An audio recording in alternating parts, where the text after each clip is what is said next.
Okay, mental health, usually, it's more about how people think, how they act, how they feel, okay?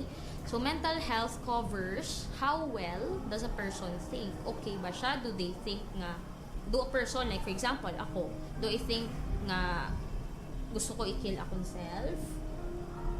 And that is not healthy. Gusto ko ba nga permi lang ko mangawat sang things ng ibang nga person? That is not healthy. Okay? So, mental health does not only cover how we think, how we feel also. They always feel bad nga wala ko upod sa balay. They always feel bad despite the fact nga I have a lot of friends, I have my family with me. Okay? So, that covers sa feeling naman. Sa actions naman, do I always act aggressively? Okay? So, those are things nga covered sa aton nga mental health. It also covers how we handle stress. Okay? So, kung stress ta, what do we do? Do we eat food? Okay? So, ina mismo, it is something na nang very important to deal with. More importantly, it is also about relating to others. Do we have a lot of friends? Sometimes, when we have a lot of friends, it doesn't mean that we're okay. It also means that we are in need of something, and that something is something na wala naton kakakuha immediately. Okay? So, if we go with our friends, we talk always, pagiging talkative, okay? Sudden change, but if there's sudden change, if for example, ako, if I am a kind of person nga hindi ko yung talkative, but suddenly, out of nowhere, naging talkative ko sa akong friends, there is something wrong.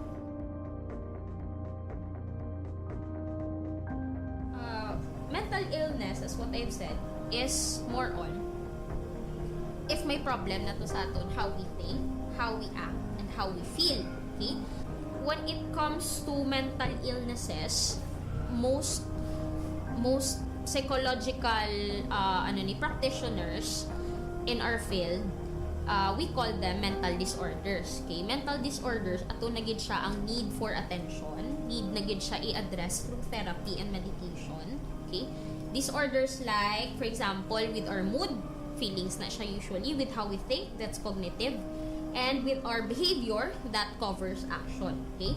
So, if you're asking how rampant is ang cases of mental illnesses, or if we call it mental disorders, rampant siya but unreported. Okay? Meaning, there are a lot of people nga nag-undergo depression, anxiety disorders, okay? As kung makita ta gani, there are a lot of cases sa news, nag-suicide si Amuni, bata sang actors nag-suicide because undetected. Okay? Abi nila, okay lang kuya, I eat a lot, gakaon pa man ko, gaobra pa man ko, I woke up sa usual ko na kon nga schedule, but actually they have thoughts, feelings, and actions that are not typical anymore sang isa ka normal nga individual.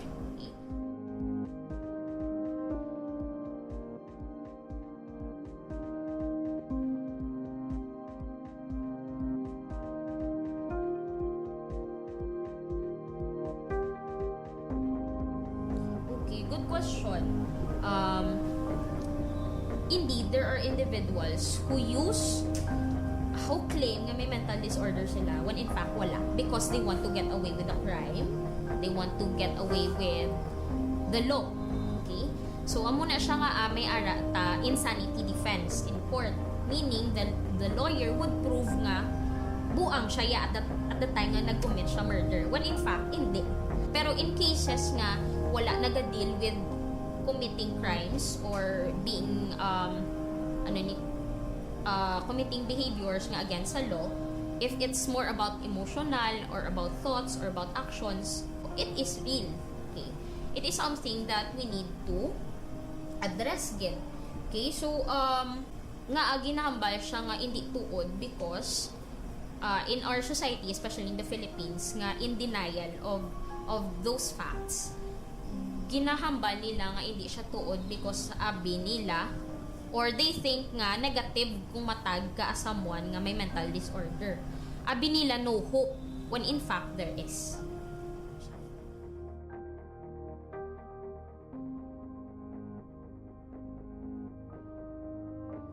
Common types include depression. Amo na siya ang lead sa cases of suicide, of those nga ganiliwang, wala kakaon, and so on. Wala naga-go sa work. Another is anxiety. Ato ang when they go to places, they suddenly feel shaking sa ilang nerves.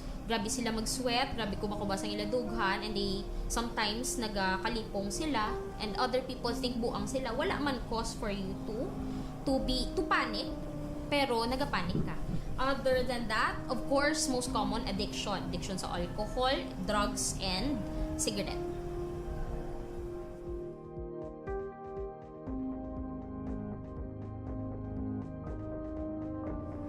Sa causes, there are two possible causes. The first one is our genes, okay, which is ginapass sa aton parents, okay? Genes, okay? So tanan man, every individual may genes or may genetic nga genes rather nga ginpasa sa aton nga parents.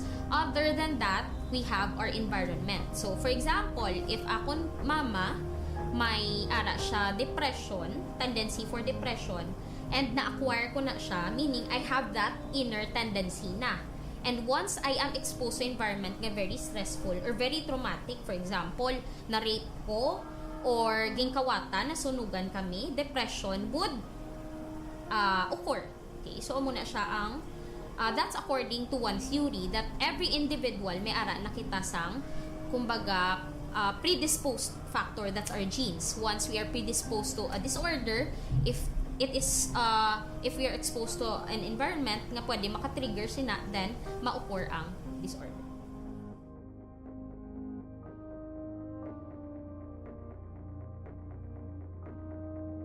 Let's first differentiate treatment from cure. Treatment is an ongoing process. It can either be medication or therapy. That's with our case sa mental disorders. Cure is different. Cure is when we say nga nadula, nagid siya bala, it won't resurface again, okay? So there are mental disorders nga hindi nagid ma-cure, but they can be treated, meaning we can help a person live their life man siya po. Like for example, in cases of schizophrenia, ang typical na to nga ginambal nga buang. Nga buang sila because they can see things that we don't see, they can hear things that we can't hear, they can feel things nga hindi naton ma-feel, and so on. Considering the five senses. So in those cases, genetic siya, and it's something na involves also brain activities, okay? So hindi siya ma-cure, hindi siya madula, meaning we will always be predisposed, or if ako diagnosed ko with schizophrenia, I will always be predisposed with that particular disorder. What a psychologist can do is to provide me with medication to limit my irrational thoughts. Ang mga kakakita ko, dapat wala ko hallucinations and delusions. And we also have therapy to handle sang akon nga disorder.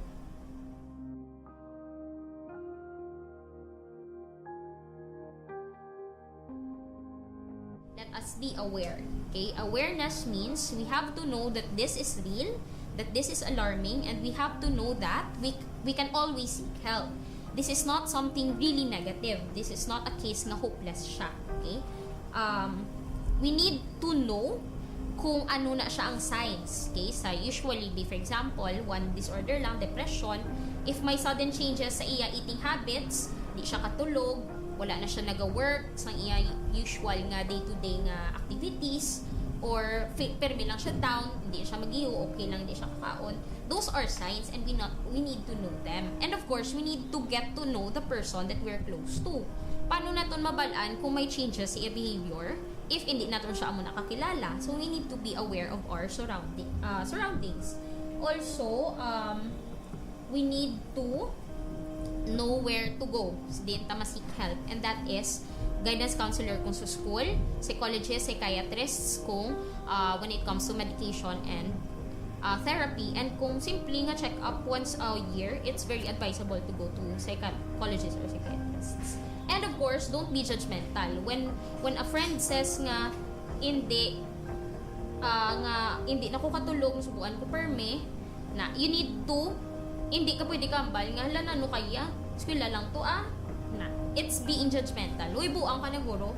Let's not be like that. Okay, we need to be accepting because that's what they need.